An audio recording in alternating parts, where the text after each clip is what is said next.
आज हम लोग जानेंगे कि क्रोध क्या है।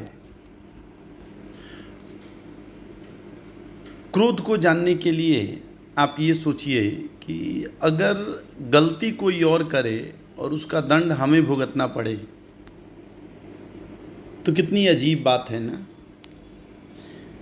कितनी अजीब बात है कि आग में कोई और अपना हाथ डाले और मेरा हाथ जले। क्रोध कुछ ऐसा ही है। गलती कोई और करता है और गुस्सा करके उसका दंड हम अपने को देते हैं। गाली मैं आपको दूं और क्रोधित आप होंगे, दंड कौन भोग रहा है? दंड आप भोग रहे हैं। गलती किसने किया? मैंने। गाली किसने दिया? मैंने। क्रोध में आप जल रहे हैं, राख आप हो रहे हैं। क्यों? क्योंकि आपको अपनी एक्टिविटी का ध्यान नहीं है, और जहां ध्यान नहीं होता वहां धीरे धीरे पूरी जिंदगी राख हो जाती है। और हमको भ्रम यह होता है कि हम जान गए हैं। हम जानते नहीं।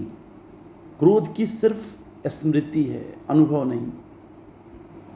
जब क्रोध आ जाए तो उस आदमी को धन्यवाद दें जिसने क्रोध पैदा करवा दिया, क्योंकि उसकी कृपा, उसने आत्मनिरीक्षण का एक मौका दिया,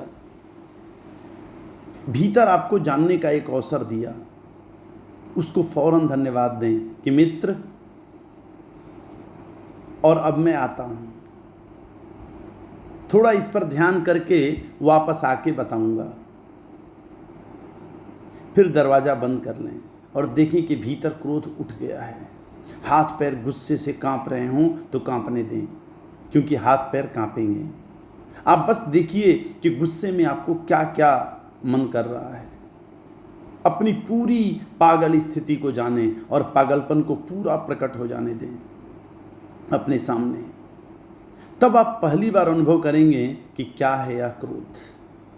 जब आप इस पागलपन की स्थिति को अनुभव करेंगे तो कांप जाएंगे भीतर से कि यह है क्रोध।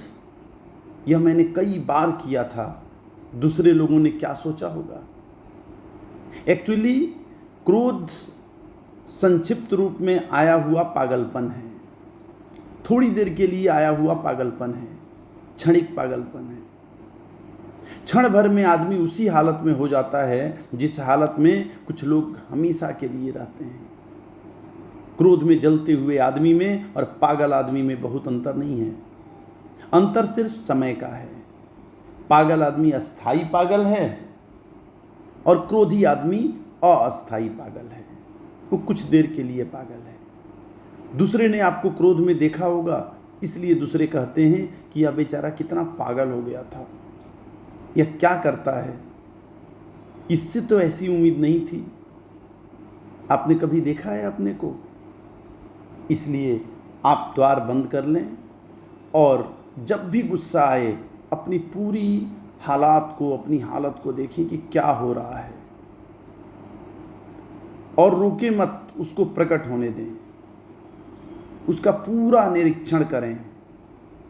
तब आप पहली बार परिचित होंगे कि क्या है क्रोध। और अगर यह क्रोध आपकी आदत बन गई है तो इसके लिए एमएमपी में एक और ऑडियो है, उसे सुनें। तो क्रोध को जानने की कोशिश करें। आज बस इतना ही।